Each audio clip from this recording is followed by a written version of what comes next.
amigos e amigas que nos acompanham na TV Justiça, em especial no Saber Direito, com alegria que damos continuidade ao nosso curso Tutela de Urgência no Processo Civil. Eu, José Val Sampaio Júnior, e sou mestre e doutorando em Direito Constitucional, especialista em Processo Civil e Penal, membro do Instituto Brasileiro de Direito Processual, da Associação Norte e Nordeste de Professores do Processo e juiz de Direito. Nós estamos batendo esse papo aqui sobre tutelas de urgência, agora na sua segunda aula, né? Espécies de tutelas de urgência, apresentando os nossos amigos aqui, né? Aqui com a gente, a Alexandra, Vitor e Joanilde, que vão ficar aqui junto com a gente e com você, principalmente, amigo e amiga que nos assiste. Vamos enfrentar, né, a continuidade desse tema, esse tema importantíssimo, esse tema que, sem sombra de dúvidas, hoje, em alguns casos, somente através de uma das tutelas de urgência, de uma das espécies de tutela de urgência, a gente pode ter necessariamente a efetividade do direito material alcançado. Você também pode, se tem dúvidas, entrar em contato com a gente no e-mail saberdireito@stf.jus.br. Você manda sua dúvida, né, esse bate-papo, essa interatividade para que realmente a gente possa atingir o nosso objetivo. E vamos avançando, né?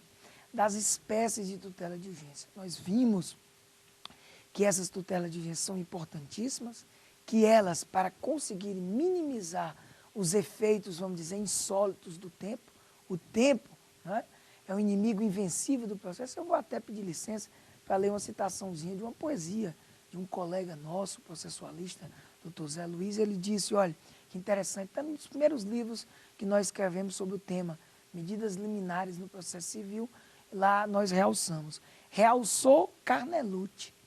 O quanto importa ver que o tempo é danoso e temerário, impedindo o Poder Judiciário de atender os que vão à sua porta. A sentença, ao surgir a natimorta, o processo se torna ineficaz. Rui Barbosa, um dos mestres geniais, já dizia ao Brasil antigamente: a justiça tardia é simplesmente rematada injustiça e nada mais. Ora, percebemos claramente, né, que temos que ter essas tutelas de urgências para justamente combater esse efeito do tempo dentro do processo. E com aquela mensagem, com aquela ideia, não existe processo sem tempo. E aí, o que é que nós dispomos hoje? Claro que nós vamos falar do que a gente dispõe hoje, do que vem para o futuro, vamos discutir ambos os ordenamentos, ou seja, vamos discutir o CPC atual e também o projeto do novo CPC, que é uma realidade. Tá? A vontade política já foi estabelecida pelo povo, e mais precisamente pelo Senado Federal. E aí nós vamos ver como é que está a formatação hoje das tutelas de urgência. Ou seja, nós vamos ver as tutelas de urgência, como elas estão dispostas no CPC atual, mas já com a visão odierna. Ou seja, no CPC atual nós temos duas espécies, vamos dizer assim, não tão bem sistematizadas. Você não consegue identificar, vamos dizer, de modo bem claro, tanto no CPC quanto nas legislações extravagantes. Por quê? Porque elas não estão unificadas. Talvez uma das maiores vantagens no futuro é a gente deixar o tema tutela de urgência num canto só, topograficamente estabelecido. Nós temos, vamos dizer, duas espécies de tutelas, mas que também se subdividem em outras tutelas, como nós trataremos aqui. A primeira delas, vocês viram, e justamente é a tutela cautelar, que hoje ela é dada, ela é justamente levada, na maioria das vezes, pelo processo cautelar, se bem que nós vamos ver que já há uma mudança significativa de 94 para cá, nessa tutela cautelar, fora, vamos dizer, da relação processual cautelar autônoma. Temos a tutela satisfativa, que é a chamada antecipação da tutela, né? As pessoas às vezes confundem, até nessa nossa terceira aula, eu vou discorrer um pouquinho mais sobre isso, sobre essa confusão entre cautelar, entre liminar, entre satisfatividade, tá?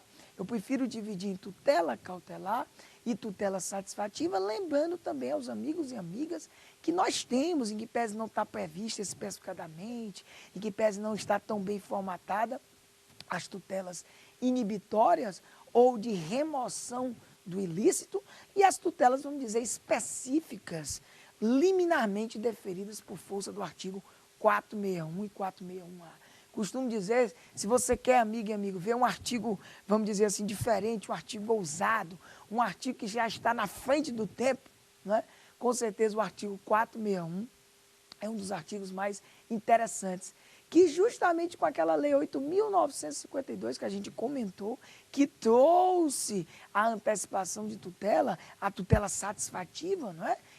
Tirando aquela ideia de cautelar satisfativa, nesse artigo a gente traz justamente a previsão de se poder conceder liminares em obrigações de fazer e não fazer, de modo, vamos dizer, garantindo a tutela do direito específico e não somente a tutela reparatória, tá? Um dos maiores problemas, amiga e amiga, que a gente sente hoje no processo civil brasileiro é essa preocupação, muitas vezes, em reparar o dano. Não, nós temos que ressarcir o dano. Olha, 15 anos já de experiência como juiz. As pessoas têm me procurado, têm dito, doutor, o senhor entendeu errado. Eu digo, o que foi, meu amigo e minha amiga? Eu não estou querendo dinheiro, não. Eu não estou querendo, eu estou querendo que o senhor proteja o meu direito em específico, o meu direito in natura, que o senhor impeça a pessoa de continuar violando o meu direito. Por isso, a preocupação com essas tutelas de urgência específicas, como, por exemplo, a do 461 ou a do 461-A, da entrega de coisa certa e incerta. A do 461-A veio com a Lei 8.952, a do 461-A veio com a Lei 10.444. Professor, parece que essas reformas vieram dar uma balançada. Verdade, amigo. Uma balançada justamente para quê? Para justamente tentar com que o processo fosse o mais rápido possível. Essa é a ideia geral que a gente vem de lá para cá e que hoje ainda fomenta até mesmo o projeto do novo CPC. Claro que tem outras variantes também. Então, amiga e amiga, nós temos essas espécies de tutela e vamos tratar cada um aqui em separado com vocês, tá? A primeira espécie de tutela, na realidade, dentro daquela contextualização que você, amiga e amiga, percebeu que nós fizemos, a grande tutela, a primeira, a única num determinado momento, era a tutela cautelar, concedida via processo cautelar, dentro de uma estruturação de quase 100 artigos no livro 3, você pode olhar aí o seu livro 3, começa a partir do 796, e você vê claramente o processo cautelar estruturado em um livro próprio, prevendo tanto as medidas cautelares atípicas, que são o poder geral de cautela do artigo 798, que prevê justamente as disposições gerais aplicáveis em todo e qualquer caso, inclusive com a previsão de liminares, com a previsão de deferir medidas cautelares sem a ouvida da outra parte, justamente de poder substituir as medidas cautelares,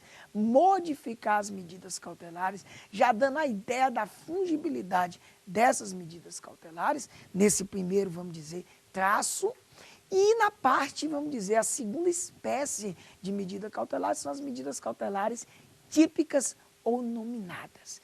E aí uma amiga e amiga conhece, né? Todos conhecem os famosos arresto, sequestro, busca e apreensão, arrolamento de bem, produção antecipada de prova, que justamente são o quê? São aquelas situações de direito material específica que o legislador entendeu que naquelas situações precisaria de um procedimento específico, precisaria de um procedimento que dissesse claramente quais são os requisitos para a concessão desses pleitos, os requisitos diferenciados. Então, a tutela cautelar, no modo clássico e original, ela é concedida, ela é deferida, ela é, vamos dizer, possível de ser exercitada dentro desse modelo. Ou seja, eu entraria com uma ação cautelar, que é a ação cautelar preparatória. Que é preparatória, professor? É antes, inclusive, do início da relação processual, a qual ela quer o que? Servir. Ou seja, eu não tenho ainda o processo de conhecimento, eu não tenho ainda o processo de execução e eu entro com a medida cautelar preparatória.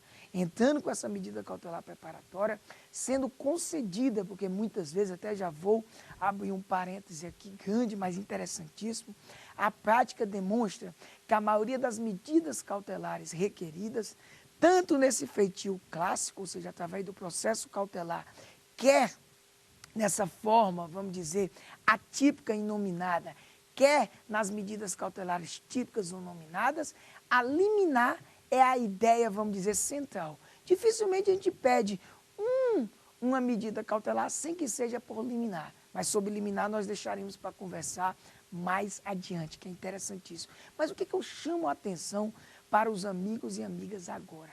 É que tanto uma quanto a outra, ou seja, tanto a medida cautelar preparatória, quanto a medida cautelar incidental, ou seja, mais uma cronologia, se tem ou não tem o processo, se tem o processo, ela é medida cautelar incidental. Então, eu posso até ter que entrar com um processo cautelar autônomo, mas eu faço menção a um processo já existente. Vamos dar um exemplo para poder aclarar. Eu tenho um processo de conhecimento em curso, uma cobrança, e eu percebo, por exemplo, que este réu que eu estou demandando, que eu estou querendo provar que ele me deve um dado dinheiro, eu estou percebendo que ele está jogando fora o seu patrimônio. Ele está justamente dilapidando o seu patrimônio. Eu fico preocupado. E aí eu demonstro ao juiz a necessidade de eu conservar, de eu apreender, de eu fazer uma constrição judicial no patrimônio dele, para que quando a sentença saia, essa sentença saia com possibilidade de ser efetivamente materializado o meu dinheiro que eu estou a cobrar. Porque nós sabemos, né? Eu costumo até brincar com isso, em um dos meus livros, eu já cheguei a dizer essa expressão, o famoso princípio da patrimonialidade, ou seja, o que é o princípio da patrimonialidade? Nós sabemos que, no decorrer de um processo, se a pessoa não tem bens, para garantir a satisfação daquilo que está sendo cobrado dele, a pessoa não vai pagar. A pessoa deve, ou seja, a pessoa tem responsabilidade, mas não paga. E a preocupação hoje, a maior preocupação hoje, inclusive dentro, vamos dizer, dos valores que orientam essas novas reformas, ou melhor, o projeto do novo CPC, é a ideia da satisfação. O que as pessoas chamam de princípio da patrimonialidade, com todo respeito à ideia, mas para ser entendido, eu costumo chamar o princípio do cabalizo. O que é que significa o cabalizo? Se o cabalizo não tem nenhum bem, não tem nada, ele não adianta eu entrar com a execução contra ele. Eu vou botar dinheiro bom em cima de dinheiro ruim. Então é melhor você não entrar. O Poder Judiciário não é culpado por você fazer um negócio ruim, onde nesse negócio ruim você quer que o Poder Judiciário dê conta de bens. O Poder Judiciário não é investigador particular e nem vai fazer uma investigação preciosa se você não apontar. Por isso que, por exemplo, nesse exemplo prático que eu estou trazendo aqui para o amigo e amiga, se o autor perceber da ação de cobrança que o devedor está se desfazendo dos seus bens, que ele vai ficar liso, ele não está liso ainda, mas que ele vai ficar liso, ele tem que entrar com uma medida cautelar. A gente conhece aí a medida como se fosse, nesse caso aí, para apreender bens indeterminados, para garantir a futura execução por quantia certa contra o devedor solvente. No caso, ele precisa imediatamente de uma medida cautelar de arresto. E aí, dentro do sentido clássico, ele vai entrar com um processo cautelar de arresto incidental. Incidental, por quê? Porque já existe um processo. Se não existisse o processo, é um exemplo também, podia ser que eu não tivesse nem entrado com o processo ainda. Essa mesma situação fática, ela estivesse ocorrendo quando eu não tivesse adentrado ainda com a ação de cobrança. Então, seria uma medida cautelar preparatória.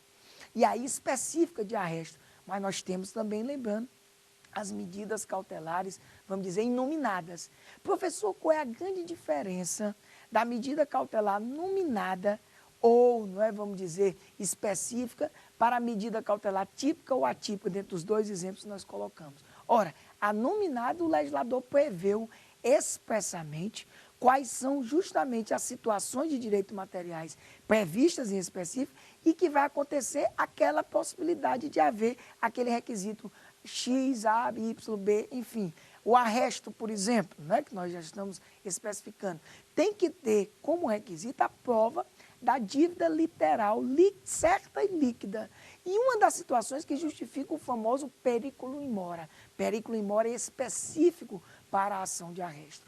E nós temos as situações genéricas, ou seja, que o legislador não prevê nenhuma situação de direito material específico. Quando ele não prevê, ele dá o poder ao juiz de, dependendo das particularidades de cada caso, poder agir.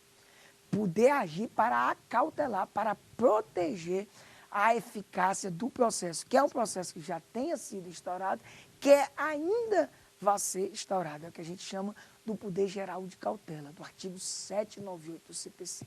O artigo 798 do CPC e os seguintes, né, que fazem as disposições gerais do processo cautelar, são tão importantes, são realmente uma técnica processual que, consoante nós vamos ver mais à frente no nosso curso, ele é utilizado até mesmo nessa nova visão.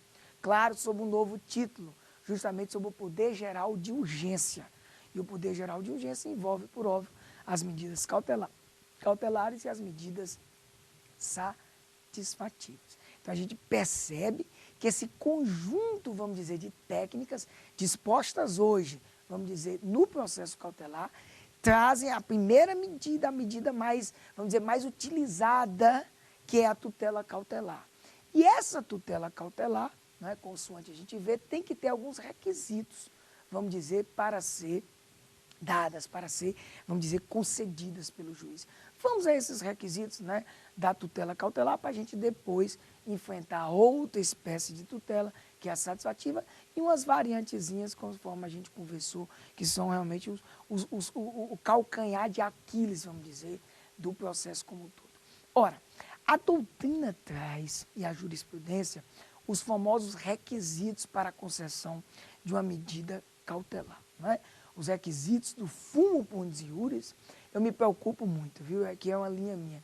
Às vezes a gente não sabe nem português direito, ainda fica ligando com essas expressões latinas, né, do direito.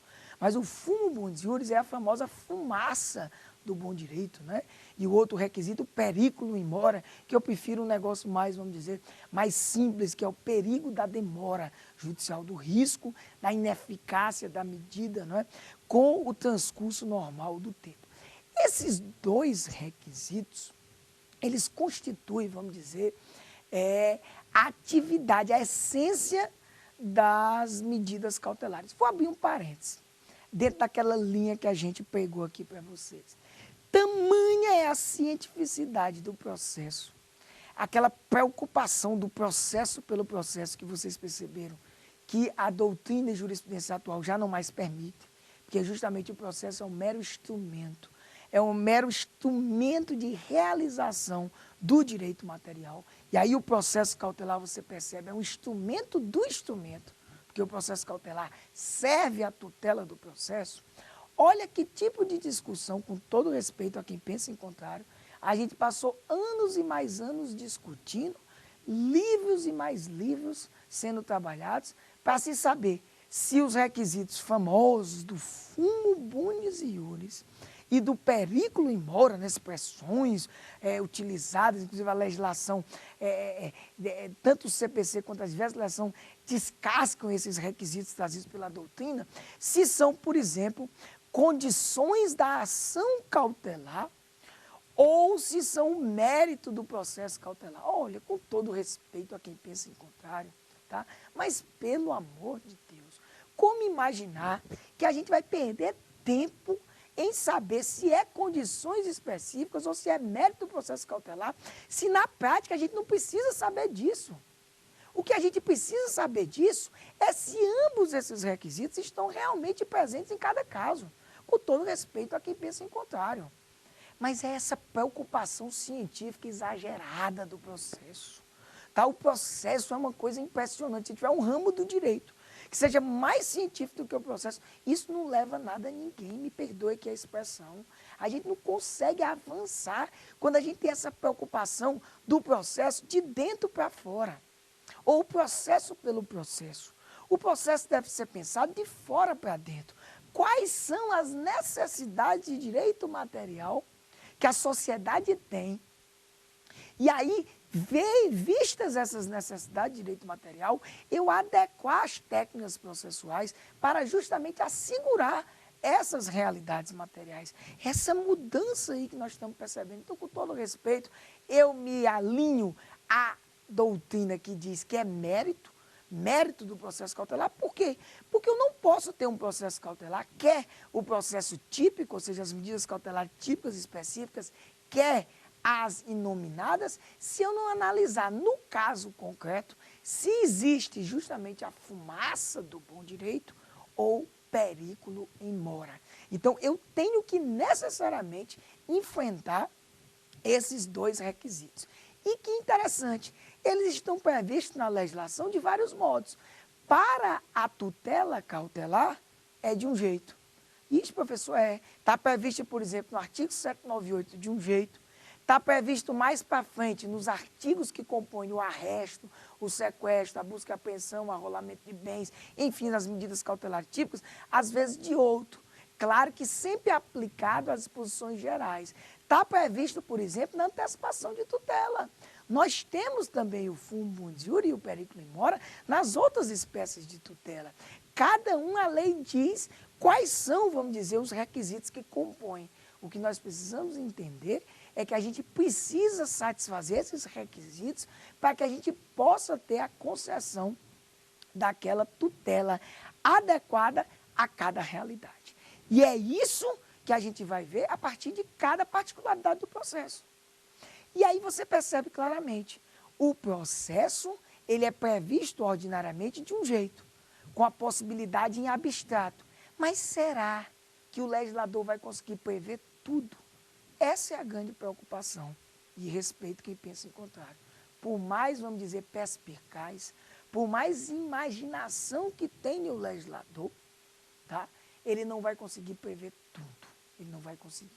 Por isso que, por exemplo, o poder geral de cautela é fantástico, porque ele dá o poder ao juiz. Ah, professor, mas eu falei isso porque eu sou juiz. Não, sinceramente, eu não tenho nenhum interesse pessoal.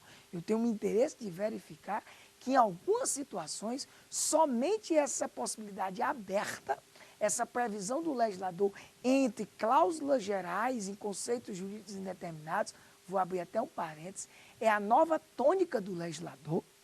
O amigo e amiga que está nos acompanhando, que está estudando o processo, ou está estudando o direito como um todo, já percebeu, não só pela disposição da Constituição de 1988, como todos os outros, vamos dizer, ordenamentos, o legislador odierno, ele vem prevendo claramente espaços de atuação para o Poder Judiciário, para o operário do direito, como eu gosto de me referir no nosso livro Processo Constitucional.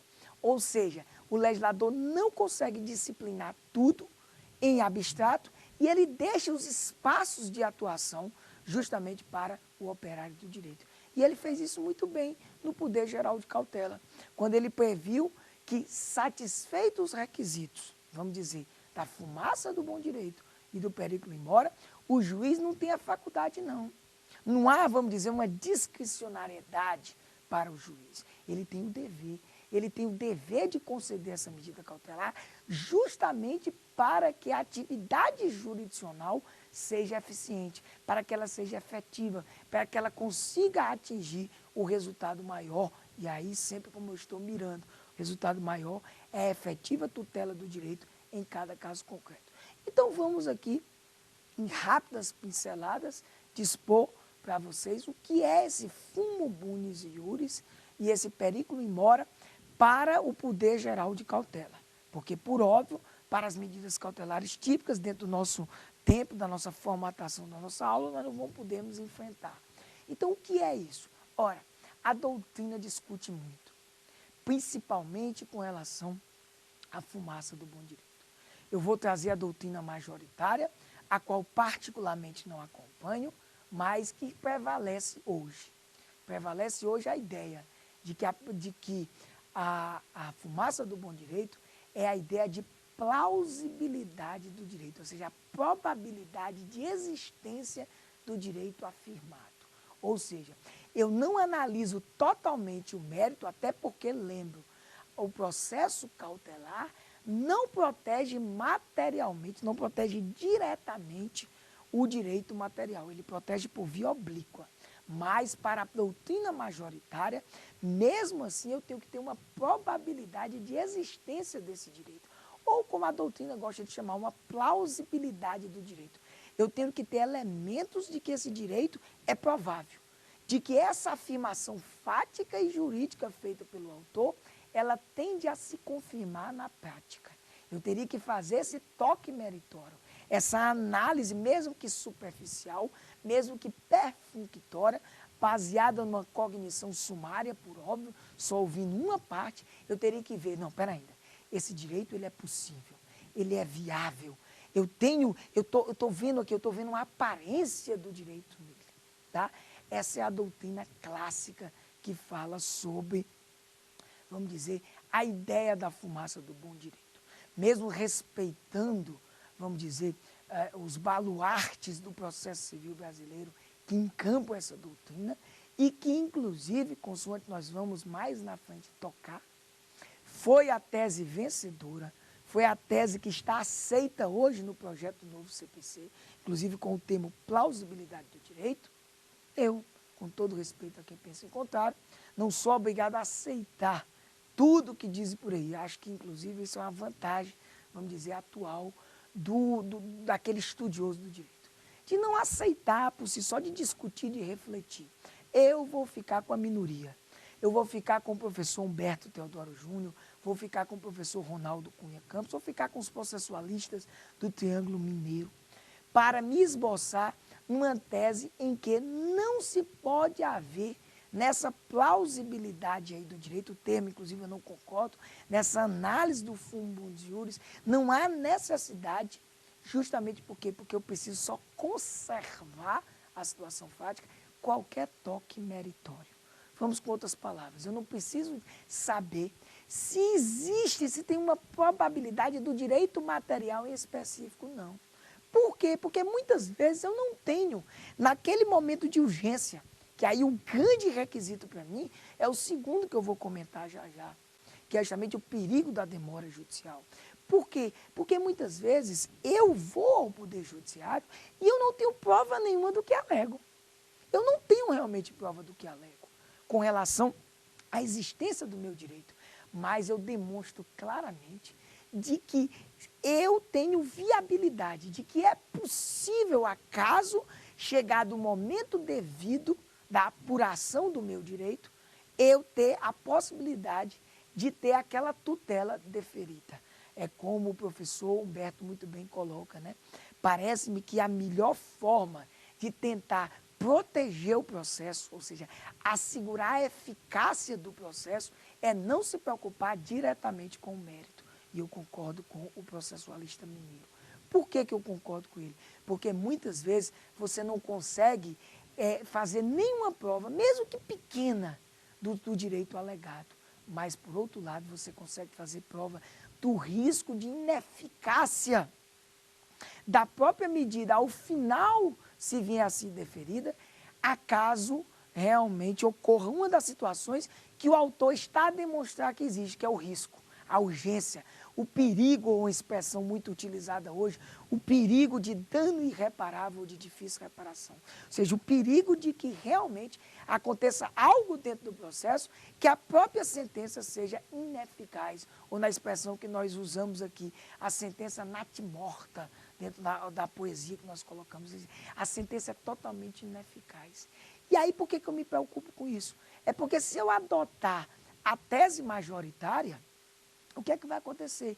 Eu vou dizer claramente, ausente a fumaça do bom direito, mesmo o risco evidente, eu vou indeferir a medida cautelar, quer liminarmente, quer por sentença. E o que significa na prática o indeferimento da medida cautelar, analisando mesmo que perfunctoriamente, mesmo que superficialmente esse mérito. Ora, o risco vai continuar ocorrendo. E o risco, se ele se concretizar, se ele for concreto como ele deve ser, a sentença ao final, ela vai nascer sem nenhuma eficácia. E aí, no momento oportuno, olha que interessante, quando se abrir a fase instrutória, que aí é o momento correto, é na fase instrutória, não do processo cautelar. Abro até um parênteses, com todo respeito a quem pensa em contrário. Nós, em que pese toda a beleza do processo cautelar, o processo cautelar é considerado, no Brasil, eu até disse, né, ele é uma coisa diferenciada. No mundo inteiro não existe um processo cautelar como o brasileiro, da forma com que ele foi idealizado e que ele foi formatado pelo CPC, é um tertiogênios, né? É uma mistura, um mix, né? Ele tem atividades, ele é totalmente diferenciado. E este processo cautelar, a pureza dele, a beleza dele é assegurar a efetividade do processo. Ele tem preocupação nitidamente ligada à jurisdição. A ideia de proteger a atividade jurisdicional. Aí eu toco no mérito. Eu toco no mérito e digo que não tem plausibilidade do direito. Indefiro a medida. Aí o que é que acontece? Eu entro com a ação principal, porque aí eu não tenho mais nem prazo.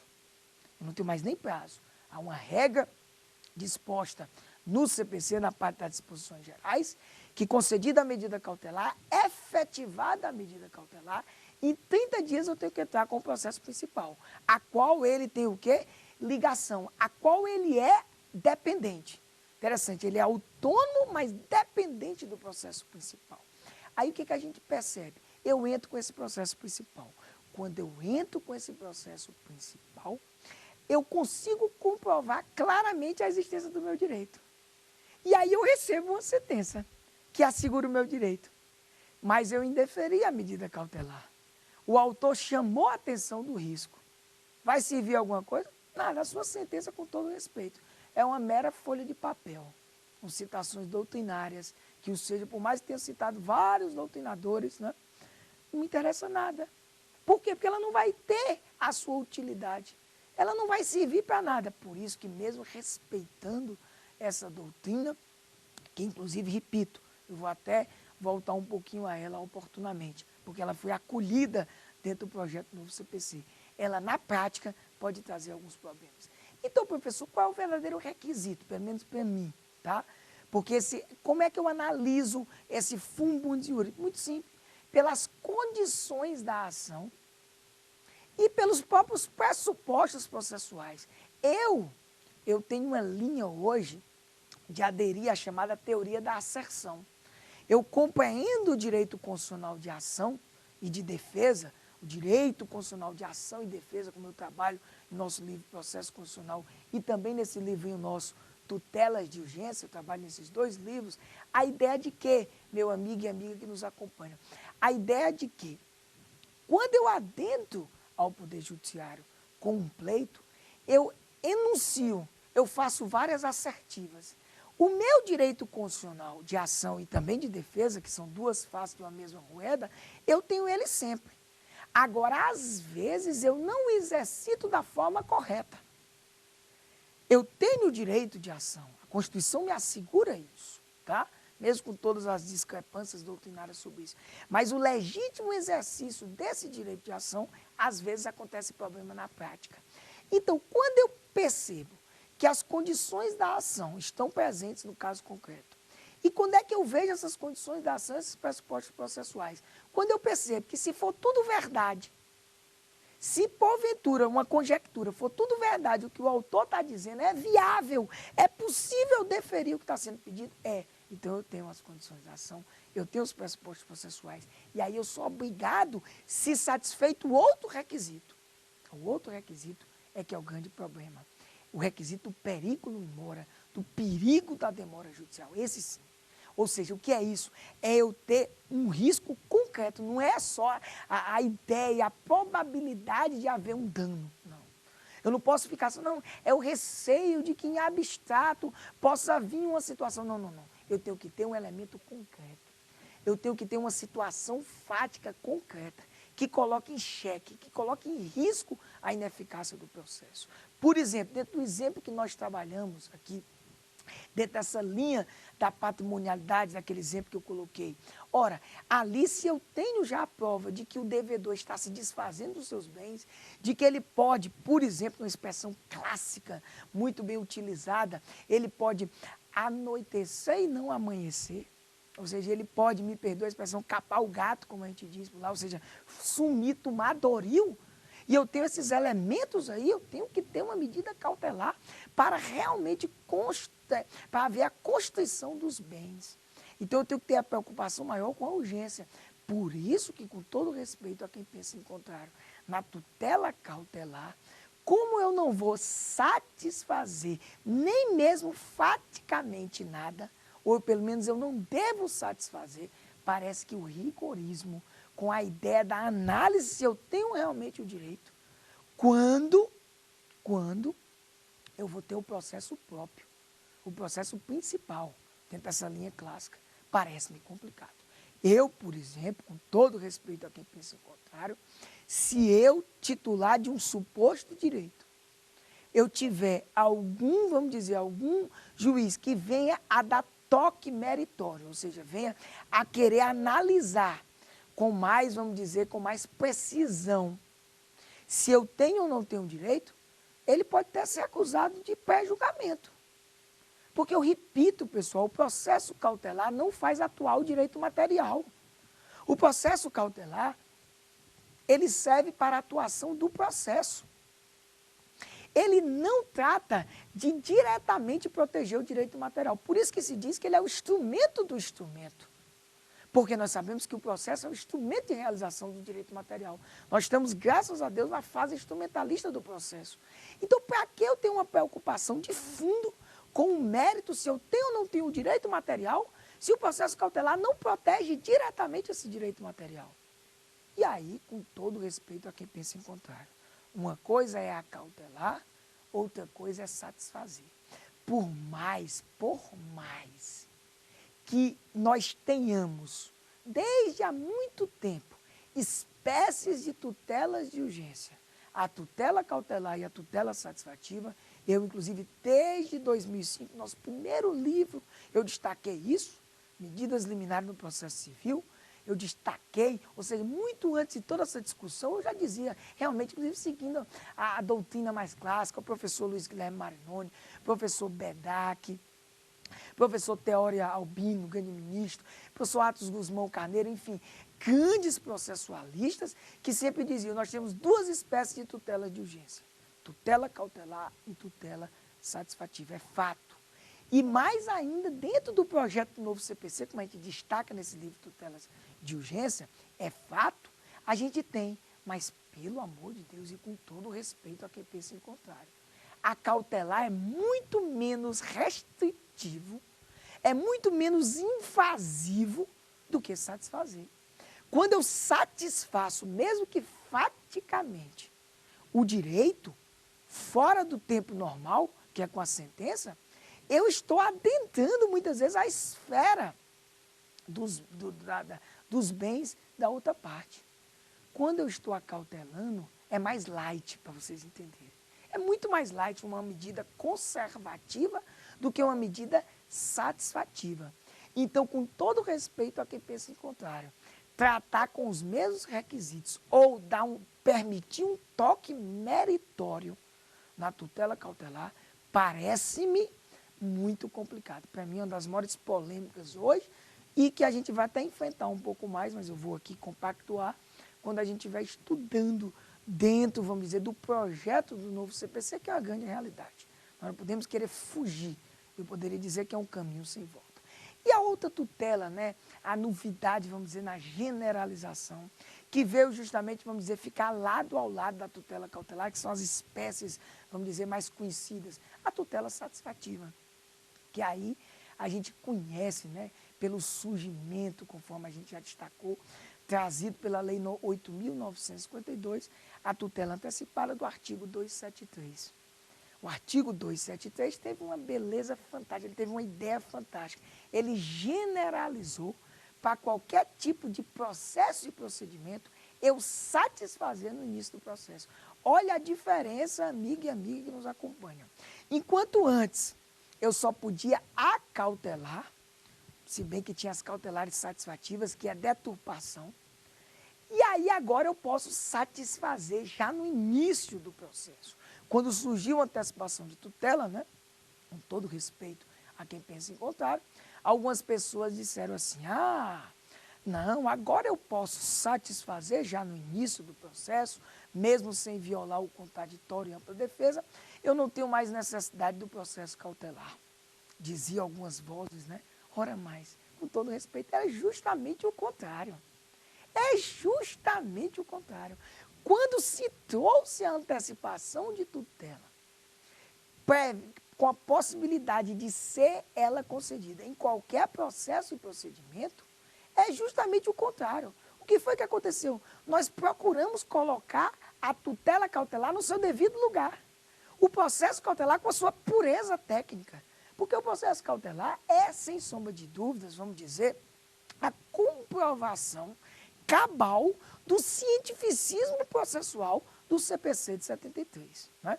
Com todo respeito que eu tenho, inclusive, um dos maiores processualistas desse país, o criador, vamos dizer, da genuidade do processo cautelar brasileiro, eu me refiro ao professor Ovídio Batista da Silva, que realmente foi ele que montou, foi ele que estruturou as bases sólidas, científicas do processo cautelar, o professor Ovídio, mas nós sabemos que o Instituto da Antecipação de Tutela colocou esse processo cautelar no seu devido lugar. Por que colocou, professor?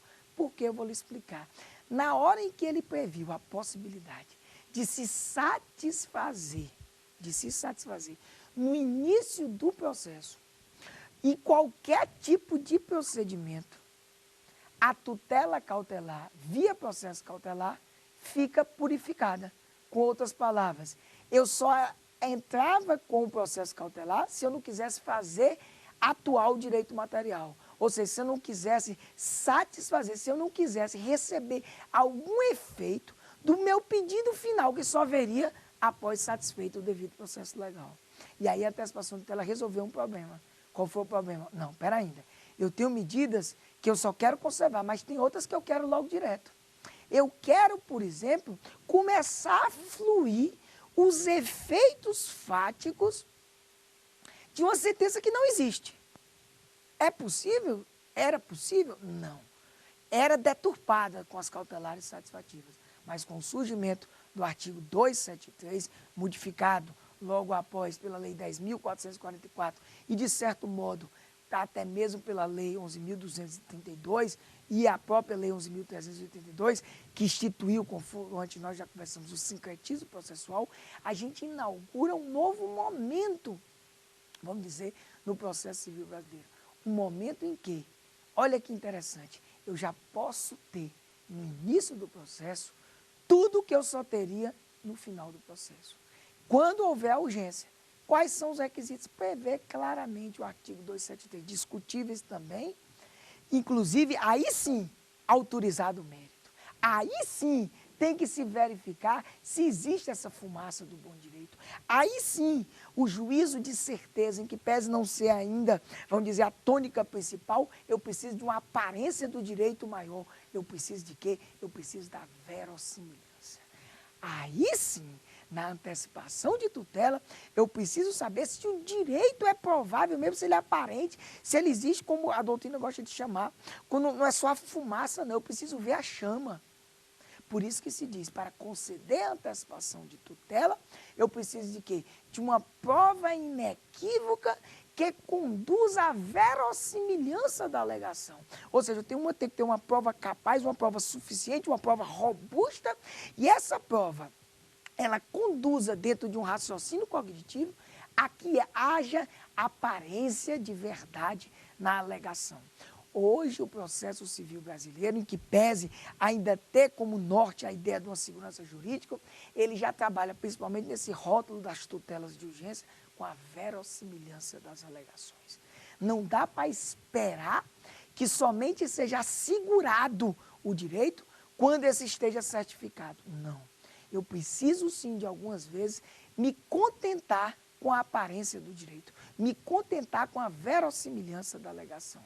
E aí, a tutela antecipada é prevista dentro dessa parte da fumaça do bom direito, com os pressupostos, vamos dizer, sempre ocorrentes, que são justamente a prova inequívoca, esse termo muito complicado, esse termo, porque ele dá a ideia de uma prova que não admite contraprova, isso não é verdade.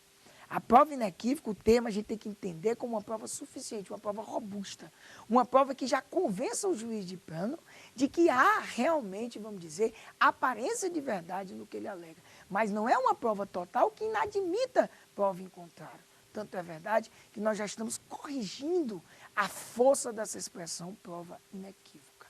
E aí, para para fazer a ligação com a tutela de urgência, eu tenho que ter outro requisito. Porque a antecipação de tutela, ela não é concedida somente sob o rótulo da urgência, não. Mas para ela estar dentro da tutela de urgência, ela tem que satisfazer outro requisito, que nada mais é do que o período da demora judicial, só que com outro nome. Enquanto o artigo 798 do CPC usa uma expressão risco de ineficácia da medida, vamos dizer assim, só para vocês terem uma ideia, e aí, amigo e amiga de casa, você vai ver que a expressão legal dentro da antecipação dos efeitos práticos da tutela é outra. É o risco de dano irreparável, de difícil reparação, como você pode ver no inciso 1 do artigo 273 do CPC. E o que é isso, professor? É a ideia de que você demonstre que se você não tiver aquela medida concedida imediatamente, muitas vezes liminarmente, como nós vamos discutir, ela não será eficaz quando concedida oportunamente, quando concedida no momento devido, que é a vinda da sentença. Daí que a gente tem que trabalhar bem a presença de ambos esses requisitos para se configurar a tutela de urgência. E aí a gente percebe claramente, professor, agora eu estou entendendo. Na tutela cautelar, o senhor trabalha a ideia que não precisa trabalhar muito com o mérito, porque o senhor está só conservando. É verdade. Eu não estou tão sendo, em que pese haver uma restrição também. Porque muitas vezes, quando, por exemplo, eu sequestro um bem, sequestra quando um bem está em disputa judicial, aí eu não deixo nem com o autor, nem com o devedor. Está havendo uma restrição ao bem, mas eu não estou entregando para outra parte. Quando, por exemplo, eu concedo uma antecipação dos efeitos práticos da tutela, eu tiro o bem, muitas vezes, da pessoa e dou para outra. E ela passa a utilizar, ela passa a usar, fluir, gozar do bem. Ela pode até, em alguns casos, por incrível que pareça, alienar o bem. Tamanha é a força da satisfatividade, que pode ser a tônica em algumas situações. Inclusive, esse termo satisfatividade é uma das maiores preocupações que todo o direito processual civil tem hoje. E a gente trabalha justamente com essas duas espécies de tutela. Dentro, vamos dizer, dessa perspectiva, para a gente finalizar, a gente também deve trabalhar com as chamadas tutelas específicas, tá? Que nada mais são do que antecipações dos efeitos da tutela de modo, vamos dizer, específico à peculiaridade de cada direito. Eu até já me manifestei, como, por exemplo, a obrigação de fazer e não fazer do artigo 461, trazido pela própria Lei 8.952, ou a entrega de coisa certa e incerta, não é? Prevista também no artigo 461A, ou então uma espécie de tutela de urgência, infelizmente esquecida. Eu até volto a ela, oportunamente eu vou voltar no decorrer do curso, a tutela inibitória. É da essência da compreensão do artigo 5º, inciso 35. A lei não excluirá de apreciação do Poder Judiciário lesão, ameaça de lesão ao direito. É íncito, olha o termo diz, ameaça a direito. Eu tenho que ter uma técnica, uma tutela, que seja a tutela não contra o dano, mas contra o ilícito em si. Ou então removendo o ilícito antes de acontecer o dano. Enfim, todas essas tutelas também a gente trabalhará com mais detalhes no decorrer das outras aulas. Mas o que é que a gente pode dizer que já fica evidentemente estabelecido aqui, todos esses parâmetros. Agora vamos contar com a participação, não é? Nossos amigos. A primeira pergunta aqui do Vitor, é isso? Beleza? Vamos lá. Em relação aos requisitos para a concessão das tutelas, professor, eu gostaria que o senhor especificasse melhor. Eles são os mesmos, não são? Olha, os requisitos, tanto para a tutela cautelar quanto para a tutela satisfativas, estão dispostos tanto no CPC, no livro 3 do processo cautelar, no artigo 798, para as medidas cautelares, vamos dizer, inominadas, e nos demais artigos para as medidas cautelares típicos, sob as mesmas expressões, fumaça do bom direito e periculo in mora, expressões doutrinárias. E no artigo 273 também nós amparamos essa mesma expressão, mas são coisas distintas. Em que pese terem sido, vamos dizer, estarem sendo tratadas ambas as espécies e toda a doutrina, independente do projeto do novo CPC, trata ambas como tutelas de urgência. Ou seja, tanto a tutela cautelar quanto a tutela satisfativa são espécies, não é, para alguns antecipatória, de tutelas de urgência, mas tem requisitos diferentes. Primeiro, o próprio CPC prevê situações diferenciadas. O artigo 798 fala na fumaça do bom direito. Cause ao direito risco de ineficácia da medida. O artigo 273 fala, e aí mais forte, né? Realmente precisando de elementos meritórios, de que haja essa aparência do direito. Ou seja, a prova inequívoca que leve à verossimilhança, que conduza à verossimilhança. Não é prova inequívoca e verossimilhança. As pessoas tendem a dizer assim. Muitas vezes a gente vê muitas decisões. Eu tenho que ter a prova inequívoca e a verossimilhança. Não, eu tenho que ter uma prova inequívoca que conduza à verossimilhança das alegações e tenho que ter justamente o risco de dano irreparável, difícil reparação. E graças a Deus, tá, a gente percebe claramente que são requisitos, vamos dizer, diferenciados, ok? Vamos agora estabelecer para a gente finalizar, depois a gente vem com mais participações, tá? O resumo dessa aula para que você realmente fique linkado. A ideia é essa, amiga e amiga, que nos acompanha. Vocês viram que nós temos duas espécies, vamos dizer assim, pelo menos as mais, vamos dizer, mediatizadas de tutela de urgência, que são as tutelas cautelares e as tutelas satisfativas. As tutelas cautelares, hoje ainda dispostas via processo cautelar, dentro do livro 3, quer como medidas cautelares nominadas ou típicas, quer dentro do poder geral de cautelas, medidas cautelares inominadas. Tá? Ambas, inclusive, que devem ser analisadas sob a ótica dos requisitos inerentes da fumaça do bom direito e periculo in mora, a qual a maioria da doutrina, para a concessão desta tutela cautelar, tanto em relação às típicas quanto em relação às atípicas, defendem que tem que ter a plausibilidade do direito, ou seja, tem que ter a provável existência do direito, coisa que a gente, apesar de divergir, destaca que essa é a tendência da doutrina. Ou seja, tem que haver análise, mesmo que somente uma análise superficial, para que aí sim, analisando outro requisito mais importante, o risco de ineficácia da própria utilidade do processo principal, é essa a tônica, vamos dizer, da tutela cautelar. E as tutelas satisfativas, vocês viram com a gente, previstas no artigo 273, no artigo 461, no artigo 461, para as tutelas específicas, vocês percebem que, aí sim, como há neste tipo de tutela a satisfação fática, tá?